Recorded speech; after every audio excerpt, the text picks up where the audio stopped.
Merhaba arkadaşlar, kanalıma hoş geldiniz. Bugün marketten böyle bir menekşe aldım arkadaşlar. Bu renkten menekşem olmadığı için görünce çok beğendim, aldım. Ve marketten yeni almış olduğunuz veya çiçekçiden yeni almış olduğunuz menekşeye ne gibi bakım yapmanız gerekiyor? Saksısını değiştirmeniz gerekiyor mu? Bu gibi konuları bu videoda anlatmak istedim sizlere. Öncelikle bakın, markette çok fazla üzerine toprak dökülmüş. Her zaman söylediğim gibi yaprakların üzerine çok fazla toprak böyle temas ettiğinde bu menekşeler tüylü olduğu için yeteri kadar nefes alamıyor ve gelişim gösteremiyor arkadaşlar. Yapraklara özellikle toprak ve su temas ettirmemeye özen gösterin. Saksı değişimi konusunda neler yapmanız gerekiyor? Bundan da bahsetmek istiyorum. Bakın, bu içinde olan saksılar plastik saksılar. Suladığımızda da anında hemen sular yere dökülüyor. O yüzden ben çok fazla bekletmeden hemen saksısını değiştiriyorum. Ama saksısını değiştirmeseniz altına bir tabak koysanız da olur.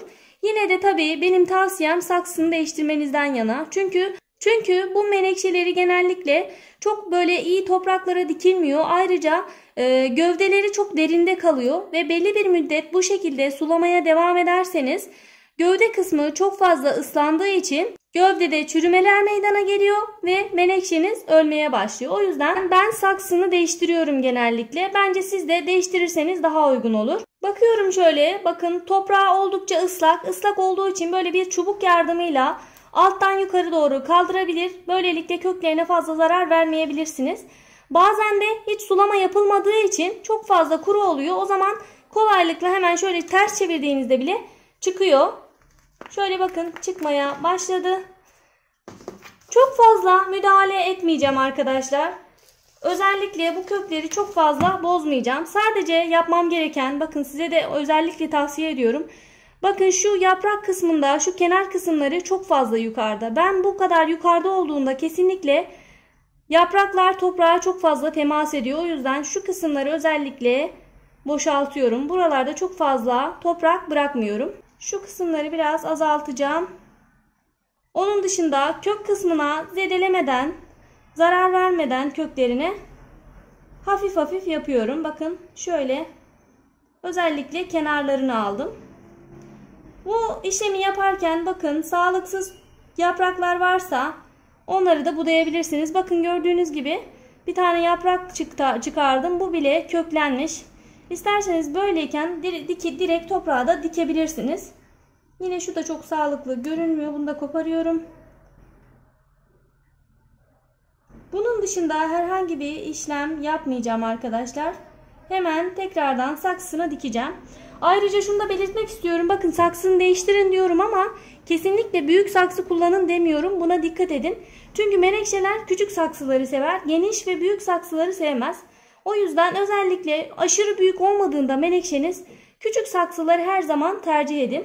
Bakın şöyle koyduğumda da çok fazla dipte kalıyor. O yüzden biraz daha toprak ilave ediyorum.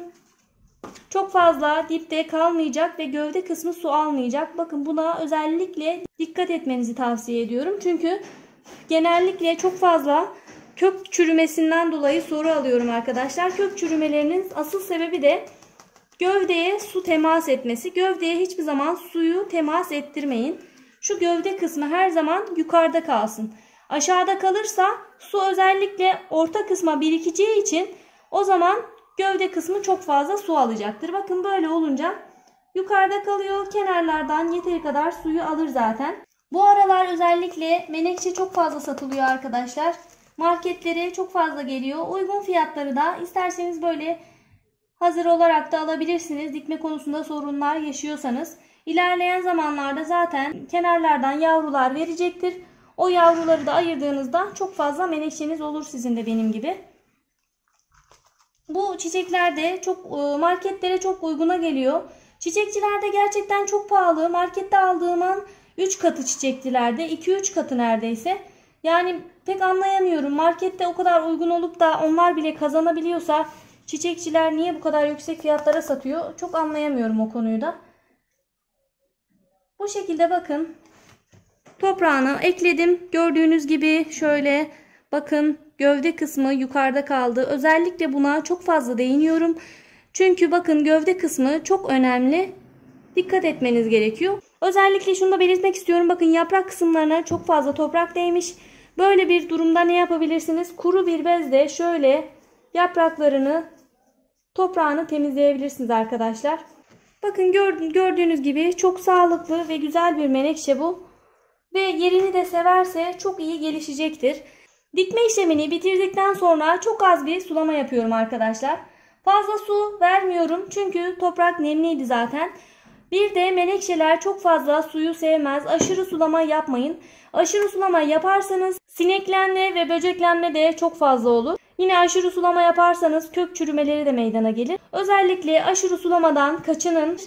Suyu toprağa her zaman dokunun. Topraktaki neme göre bakın, eğer kuruysa sulama yapabilirsiniz ama kuru değilse, yani yeteri kadar nemli ise hiç sulama yapmasanız da olur. Ayrıca şunu da belirtmek istiyorum. Bakın aspirin kullanabilirsiniz. Menekşenin daha hızlı ve daha iyi gelişebilmesi için aspirin de oldukça faydalı olacaktır. Bir tane aspirini aldıktan sonra şöyle ezip toprağına karıştırabilirsiniz veya bu şekilde toprağına karıştırabilirsiniz. Ya da azıcık suyun içerisinde erittikten sonra bunu bitkinize verebilirsiniz arkadaşlar. Ayrıca çiçek açması için de farklı bitki besini tariflerim var. Onları da kullanabilirsiniz.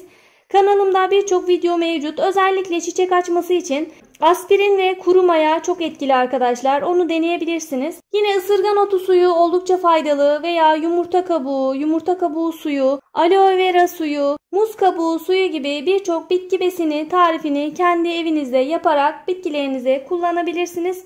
Böylelikle hazır bitki besini almak yerine bitkilerinizin bu şekilde canlanmasını sağlayabilirsiniz arkadaşlar. İlla hazır bitki besini almanıza gerek yok. Hazır bitki besinlerini ben pek kullanmıyorum. Tavsiye de etmiyorum. Bu şekilde evde hazırlayacağınız bitki besinleriyle de bitkinizin sağlığına kavuşmasını, çiçek açmasını sağlayabilirsiniz. Çiçek açmış ve kurumuş olanları da koparabilirsiniz arkadaşlar. Gördüğünüz gibi oldukça güzel görünüyor menekşemiz. Bu aşamadan sonra koyacağınız yer çok fazla güneş alan bir yer olmasın lütfen. Direkt güneş alan bir yerde menekşeniz yanacaktır. Doğrudan güneş alacak bir yere koyun. Eğer eviniz kuzey cepheli ise, çok fazla güneş almıyorsa cam kenarı menekşeler için harika olur. Ama çok fazla güneş alıyorsa eviniz, perde arkasından aldığı güneş menekşe için yeterli olur arkadaşlar. Bugünlük de anlatacaklarım bu kadar. Çiçek bakımı ve bahçe bakımı ile ilgili yeni videolardan haberdar olabilmek için kanalıma ücretsiz olarak abone olabilirsiniz. Ayrıca soru ve görüşleriniz varsa bana yorumlarda iletebilirsiniz. Elimden geldiği kadar herkese cevap vermeye çalışıyorum. Instagram hesabımdan da ulaşmak isterseniz Instagram hesabım Beril'in Hünerleri. Oradan da benimle iletişime geçebilirsiniz arkadaşlar. Çiçek ve bitki bakımına dair başka bir videoda görüşene dek sağlıcakla kalın.